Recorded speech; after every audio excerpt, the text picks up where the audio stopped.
January is my reset month, so this TBR is ambitious, slightly chaotic, and setting the tone for the rest of my reading year. I always treat January kind of as a fresh start, like most people do, which means that I read a mix of comfort reads, books that I've been putting off for way too long, and intimidating fantasies. So this TBR has assassins, academia, epic fantasy, romance, sci-fi, just a whole jumble of genres and things that I just want to get through.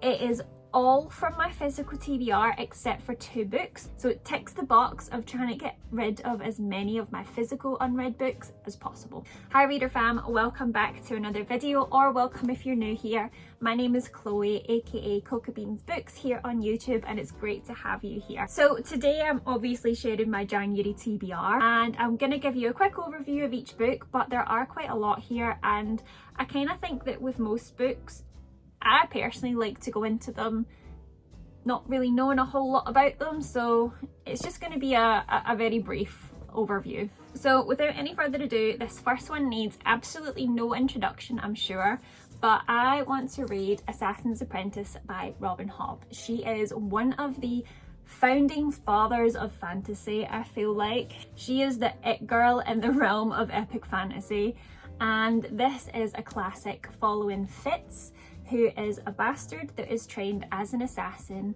whilst trying to navigate politics and court and loyalty and fate and all of that good stuff that you find in all of your fantasies. Now, I have heard that Robin Hobb's writing is very character driven, not so much fast-paced plot, and actually that's exactly what I'm in the mood for.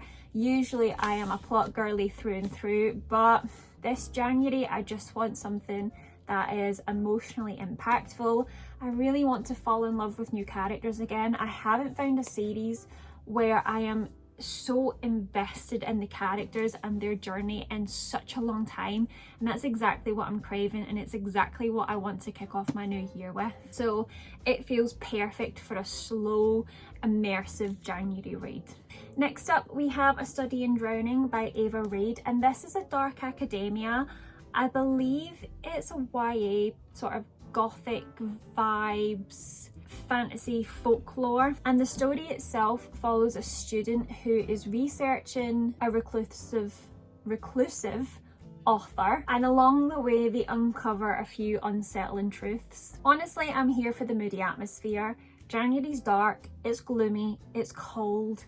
It feels like this is going to give the perfect vibes. Then I have The Dagger and the Flame by Catherine Doyle, and I've actually already started this book. I'm about 250 pages in, so just about halfway, and I have to say, so far I am enjoying it. I'm pleasantly surprised. I didn't really know what to expect with this one, but so far so good. This is a fantasy centered around political intrigue, rebellion, morally complex characters. Essentially, this city is controlled by 2 rival gangs, the Daggers and the Cloaks.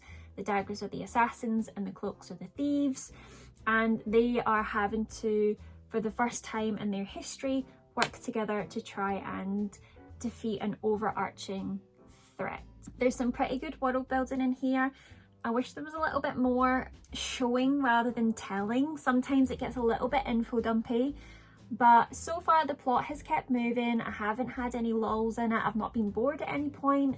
I read half of it in one sitting, so that's pretty good going. The next 2 books are not actually part of my physical TBR, but this goes back to what I was saying in my 2026 reading goals video, which if you haven't read it, I'll link it below.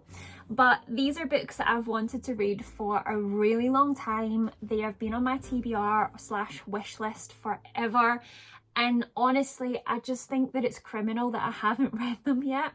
But the first one is The Hobbit by J.R.R. Tolkien, and I don't need to tell you what The Hobbit's about. Everybody knows what The Hobbit's about. It's been out for about 1,000,000 years. There's films, there's books, there's fandoms. You know what The Hobbit is. It is going to be the perfect, cozy, epic fantasy, and it's just time. It is finally time for me to read it. I haven't read Lord of the Rings either, and those books are high on my priority list for this year. this is the year that I finally stopped being intimidated by it and just read Tolkien. Similarly, we have The Poppy War by R.F. Kuang. This is a dark, brutal fantasy trilogy that, again, I feel everybody knows about, or most people have heard about, but if you haven't, then it's inspired by Chinese history, and it follows a girl who rises through a military academy and into the brutal realities of war. Now, I know that this book is very intense. I know that it's emotionally challenging, and that's kind of why I've been putting it off. I'm just a little bit intimidated by it as well, but honestly, I've been wanting to read this series for so long, and January just feels like the right time.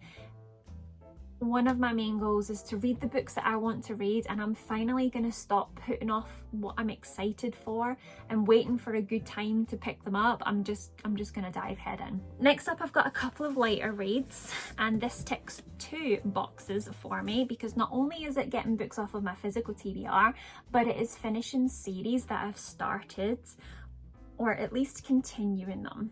And they are 2 romance books that are going to be a little bit lighter, a little bit fluffier, and break up all of the dark, intense, epic fantasies.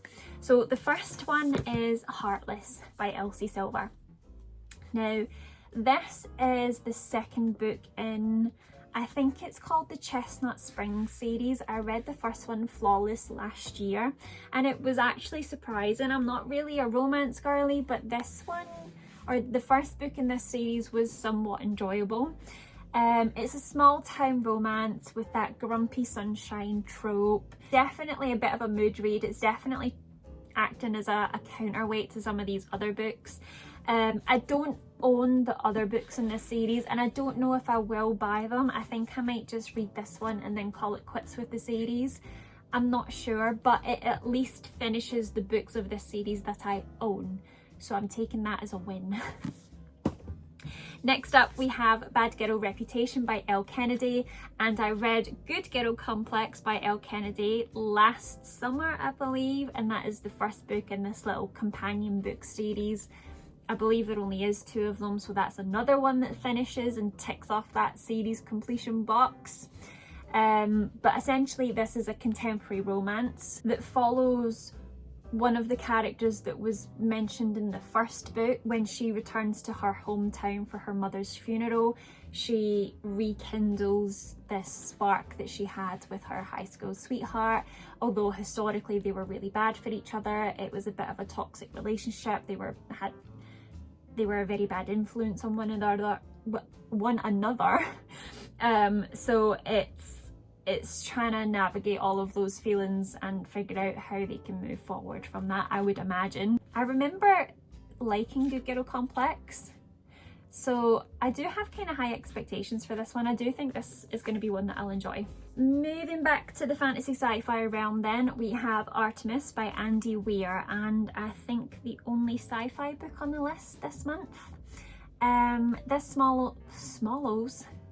This follows, my goodness, a smuggler who lives on the moon, and she is trying to navigate crime, survival, high stakes situations in this futuristic lunar society. Andy Weir's books, well, I mean, I've only read The Martian, but I know that his books are very science driven, but still readable and reader friendly, I think. I loved The Martian. I thought it was hilarious. It actually had me giggling at the humour. It was really, really good, and I hope that this is the same. I really want to read Project Hail Mary as well, but I don't own it, and I want to read this one before I then let myself go and buy Project Mary. I 100% want to read that before the film comes out, though, with Ryan Gosling, so this is why this one is on my TBR this month. And next up we have Gods and Monsters by Shelby Merhurin. This is the 3rd book in the Serpent and Dove trilogy, so I'm not going to give you any synopsis, but basically this trilogy follows a witch and a witch hunter. It's romantasy, it's enemies to lovers. It's the final book in the series, so it ticks off that finishing series I've started box, which I'm very excited about. I have enjoyed the series so far, but it's taken me a really long time to pick up this last one. I don't know why, but again, this just goes back to what I was saying in my 2026 reading goals, I just forget about the end of series and start new ones. So it's finally time that I finish this one. And finally, I have a bit of a bonus pickup. So this is one that I will read if I get to it. The other books on this list are priorities, but I picked it up because it's going to be a bit shorter. It's going to be a bit of an easier read. It ticks off the finishing or continuing with series box, but it is Emily Wilde's Map of the Otherlands by Heather Fawcett. I don't know why that was so hard to read. I read the first Emily Wilde book this time last year, I think. Really enjoyed it. It's definitely not, or at least the first book wasn't fast paced.